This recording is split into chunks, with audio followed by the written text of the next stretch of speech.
ഇനി നമുക്കിവിടെ കുറച്ച് നെഗറ്റീവ് ഇൻസ്ട്രക്ഷൻസ് ആണ്. ഇതെങ്ങനെ ഇംഗ്ലീഷിൽ പറയാൻ നോക്കിയാലോ?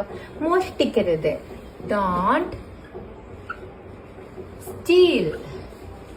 മോഷ്ടിക്കരുത്, ഡോണ്ട് സ്റ്റീൽ. ചതിക്കരുത്, ഡോണ്ട്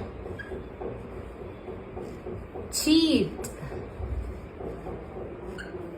കള്ളം പറയരുത്, എങ്ങനെ പറയും നമ്മള്? ഡോണ്ട് ലൈ, ഡോണ്ട് ലൈ. അവഗണിക്കരുത്, എങ്ങനെ പറയും?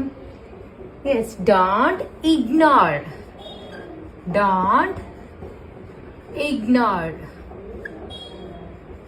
നെക്സ്റ്റ്, ദേഷ്യപ്പെടരുത്, don't be angry, don't be angry, don't be angry. മറക്കരുത്, എങ്ങനെ പറയും? Yes, don't forget, don't forget. Okay.